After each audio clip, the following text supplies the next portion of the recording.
Nancy Pelosi went on Bloomberg, and she spoke about the issue of Medicare for All, among many other issues. You already know how this is going to go, don't you? I'm not a big fan of Medicare for All. I mean, I welcome the debate. I think that we should have health care for all. I think that the Affordable Care Benefit is better than the Medicare benefit. But we have invited advocates for it to testify in Congress, in the Ways and Means Committee, in the Budget Committee, in the Rules Committee, being respectful of the point of view. But it is expensive. Who pays is very important. What are the benefits that come in there? So I would think that hopefully, as we emerge into the election year, the mantra will be more health care for all Americans, because there is a comfort level that some people have with their current private insurance that they have. And if that is to be phased out, let's talk about it, but let's not just have one bill that would do that. You have no idea how furious this makes me, because you never, ever, ever see this on the Republican side. Leading into an election, the leader of the Republicans going, what issues do you guys care mostly about? What do you care mostly about? Oh, tax cuts and the wall. I don't like those ideas. I think they're bad. Anyway, you better fall in line and vote for me. Unity, unity, unity. They don't do that because they're not idiots. They're not idiots. They understand, so why does our base come out for us? Okay, because Trump's always talking about the wall, and he's not a fan of immigrants, and he's always talking about tax cuts. Am I gonna tell my own base to piss off, and the things you care about I'm not on board with? Why would you do that? That's the dumbest thing I've ever seen in my life. It's the dumbest thing I've ever seen in my life. So if you actually cared about beating Donald Trump, if you actually cared about Democrats winning, you would never, ever, ever say what you just said. Nancy Pelosi just put her middle finger up to over 80% of her own party.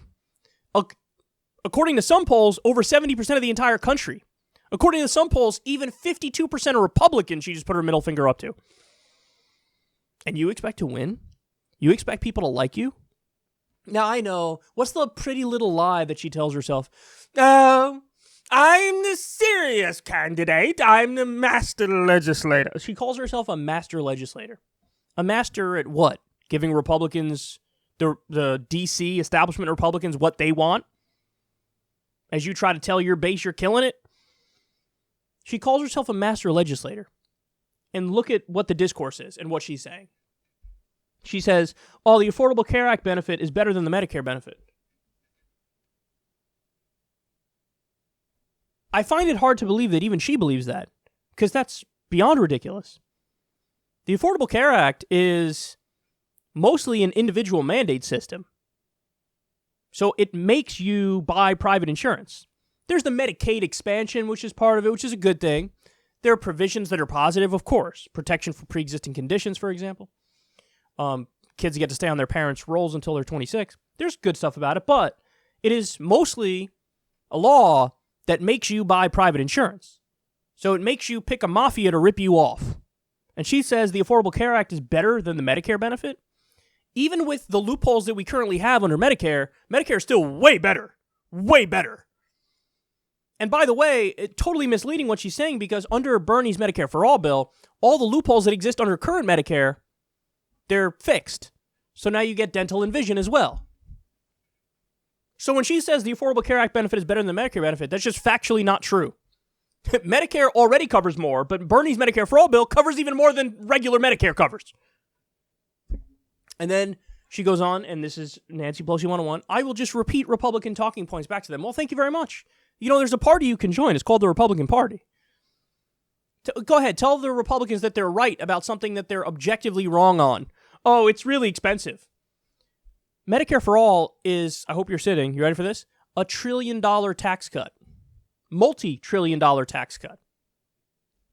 You're like, wait, hold on. What? Yes. The way the system works now is more expensive. If you do a Medicare for All system over the next 10 years, we save $5 trillion because you get rid of that unnecessary for-profit price gouging middleman. You get rid of that mafia, which is in between you and your doctor. You still get to pick your doctor, but there's no mafia that's in the middle taking an unnecessary amount of money from you. So the study from the University of Massachusetts Amherst says it saves $5 trillion over 10 years. That is a giant tax cut. Because guess what? Premiums, copays, and deductibles, all the stuff you have to pay to the private health insurance company, that's a tax. That's a private tax. We're talking about raising public taxes, but eliminating the private taxes, so you're going to save a tremendous amount of money. But of course, you're just repeating a Republican talking points. And then now the other part about this that I got to give Nancy a little bit of credit because at least she's being kind of honest. She's like, I'm not a fan of Medicare for all. Okay, well, thank you. Unfortunately, in today's day and age, we got a lot of people running around pretending like they support Medicare for all, and they don't. Mayor Pete, for example. Oh, Medicare for all, yeah, but sure, Medicare for all who want it. You got all these weasel words, all these ways of trying to co-opt the popularity of Medicare for all while not delivering on the actual policy substance. So Nancy's little sprinkle of that at the end there is, we should be talking about health care for all Americans. None of the bills that Nancy Pelosi supports would give health care to all Americans. Full stop. None of them. There are a variety of different ways to give health care to all Americans, but the connecting tissue for all of those proposals is it's free at the point of service. It's funded by tax dollars, but free at the point of service. She's not in favor of that. She's not in favor of that at all. So she's not in favor of a single-payer system or a multi-payer system or any version that would be free at the point of service. She's not in favor of that. Neither is Mayor Pete. Neither is all these candidates running around co-opting the term Medicare for all for their own nefarious ends in a bill that's a half measure through and through. So here we have Democrats conceding up front, giving in to the Republicans up front, feeding their propaganda up front, and then they're going to turn around and be, oh, we couldn't get it. Would you look at that? Oh, I twisted my arm. What were we supposed to do? You were supposed to unequivocally stand up for Medicare for all and fight for it ruthlessly. So just so everybody understands, we're not just taking on the Republican Party in Washington, D.C. and the establishment Republicans. We're also taking on the establishment Democrats. We're going to be taking on over half the Democratic Party. And I'm not playing about this. I'm not playing about this. We're going to fight. We're going to fight. We got a list, and we're taking names. And we are going to primary you to your left, and we're going to keep doing that. And guess what? We're going to win. Because with Alexandria Ocasio-Cortez, we had a 10-1 money disadvantage, and we won. Because the power of our ideas transcends the lack of money and the negative media coverage. Because this status quo is no longer tolerable. I can't have a Democratic Party that stands for nothing. I can't have a Democratic Party that stands for terrible little incremental steps in the right direction as people die. 30,000 to 45,000 Americans die every year because they don't have access to basic health care. 500,000 Americans go bankrupt as a result of medical bills.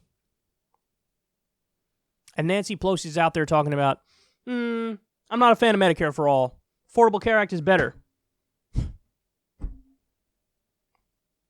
As bodies pile up, they play politics and agree with Republicans. And you wonder why her approval rating is like 20%. Now you know.